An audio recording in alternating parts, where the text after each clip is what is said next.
ఉండాలి. అట్లాంటిది crime rate ఎక్కువ అయింది అనేటువంటిది అది అందరికీ తెలుస్తూనే ఉంది. కాంగ్రెస్ ఓకే అండి, please wait, I will come back to you. S Venkatareddy గారు, గుడ్ మార్నింగ్. గుడ్ మార్నింగ్ అండి. సో ఏదైతే ఈ విషయం ఎన్కౌంటర్ విషయం కూడా మొత్తం తెలంగాణ రాష్ట్ర వ్యాప్తంగానే కాకుండా ఇంకా వేరే రాష్ట్రాల్లో కూడా చర్చించుకుంటున్నారు. నిన్న జరిగిన సంఘటన గురించి కూడా, నిన్నటి వరకు అయ్యో పోలీసులకే రక్షణ లేకుండా పోయిందా, వాళ్ళే సెల్ఫ్ డిఫెన్స్ చేసుకోలేకపోతున్నారా అన్న డైలమాలో ఉంటే కూడా, నిన్న ఒక్కసారి ఇన్సిడెంట్ తర్వాత హాస్పిటల్లో జరిగిన ఎన్కౌంటర్ తర్వాత ప్రజలందరూ కూడా ఇప్పుడు పోలీసులు హీరోలు అని చెప్పేసి మాట్లాడుకుంటున్నారు. బట్ వాట్ ఎవర్, ఈ లిస్ట్ ప్రకారం చూసుకుంటే ఇందాక జయరాం గారు చెప్పారు, ఇలాంటి అసలు కరడుగట్టిన నేరస్తుల లిస్టులు తీస్తే చాలా ఉంటాయి. అండ్ శ్రీనివాస్ గారు కూడా అన్నారు, ఇప్పటి వరకు ఇంకా జైళ్లలో ఇంకా మేపుతున్న వాళ్ళు కూడా చాలా మంది ఉన్నారు. అలాంటి వాళ్ళు కూడా ఈ ఎన్కౌంటర్స్, ఇన్స్టాంట్ జస్టిస్ ఏవైనా ఉన్నా కూడా అవి చట్టపరంగా చేస్తే కూడా మంచిది, అది ప్రజలు కూడా ఆహ్వానిస్తారు.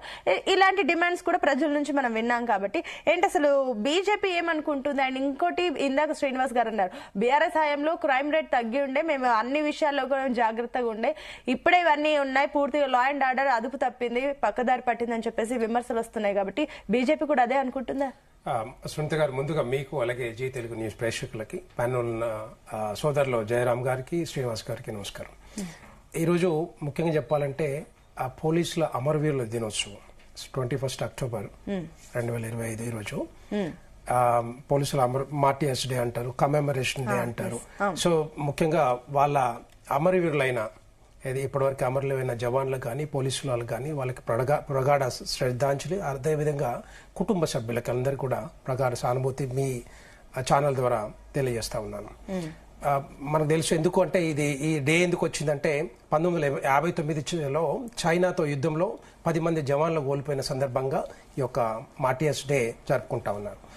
సో ముఖ్యంగా మన ఎన్కౌంటర్ చూస్తే ఇప్పుడు ఈ రౌడీ చెప్పాలంటే భారతదేశంలో విద్రోహ శక్తులకి, తర్వాత రౌడీ షీటర్లు, క్రిమినల్స్, చాలా ఇట్లాంటి వాళ్ళకి చోటు ఉండకూడదు చెప్పాలంటే. ఎందుకంటే చట్టంలో ఉన్న లొసుకులు కానీ, పోలీస్ వ్యవస్థలో ఉన్న లొసుకులు కానీ, ప్రతి దాంట్లో దాన్ని చూసుకుంటూ, దాన్ని తీసుకొని దాన్ని వాడుకుంటూ మర్డర్లు చేస్తున్నారు, జైల్లో పోతున్నారు, మళ్ళీ వస్తున్నారు, మళ్ళీ అదే పని చేస్తూ ఉన్నారు.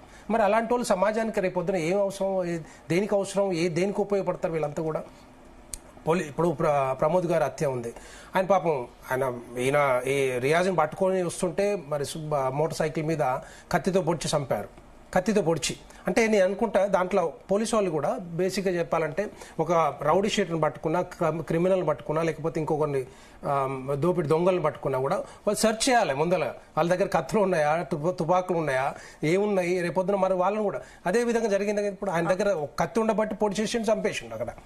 సో ఆ నేనేమంటున్నానంటే డెఫినెట్ గా కాల్చి చంపటం అంటే ఇది ఎందుకు మళ్ళా ఎందుకు కాల్చి చంపారు రియాజ్ని అంటే ఆత్మరక్షణ కోసం.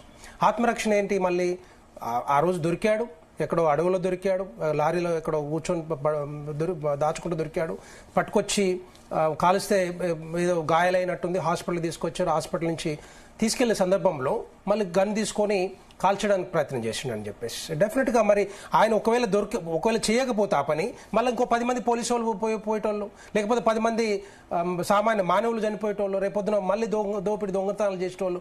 ఎందుకంటే 40 కేసులు ఉన్న వ్యక్తి సమాజంలో విచ్చలవిడిగా తిరుగుతున్నాడు అంటే రేపొద్దున మరి సమాజానికి చేటే కదా, ఇలాంటి వాళ్ళు చేటే కదా రేపొద్దున దేనికి ఉపయోగపడతారు వీళ్ళంతా కూడా.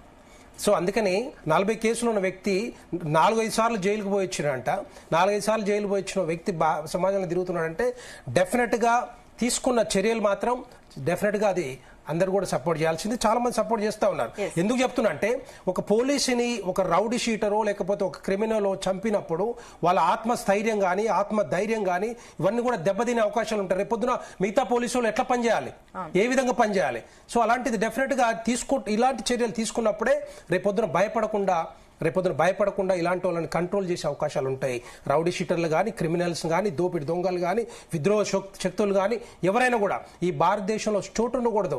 ఎవరైనా సమాజంలో బతకొచ్చు, హాయిగా బతకొచ్చు. కానీ ఇలాంటి పనులు చేసి బతకడం ఏంది నాకు అర్థం కావట్లేదు. దేనికోసం వీళ్ళంతా, ఎందుకోసం, దేనికోసం చేస్తున్నారు?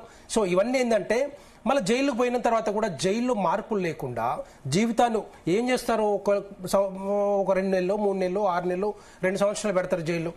జీవితం మార్చాలి కదా, మార్పులు రావాలి ఆయన జీవితంలో. అలాంటి వాళ్ళు మార్పు రాకుండా మళ్ళీ బయటకు వచ్చి మళ్ళీ అదే పని చేస్తూ ఉన్నారు. అలాంటి వాళ్ళు మరి అవసరమా సమయానికి? సో అలాంటి డెఫినెట్గా ఏరిపోయాల్సిందే.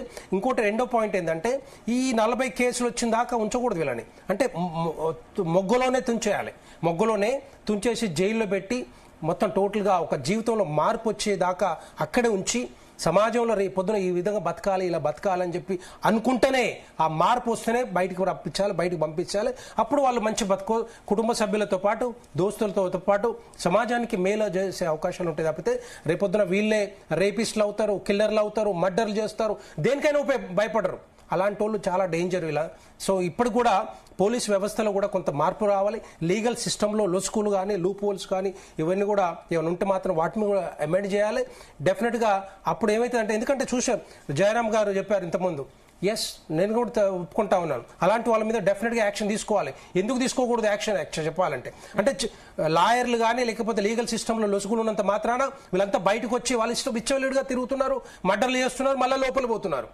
ఇది కాదు కదా కావాల్సిన సమాజానికి.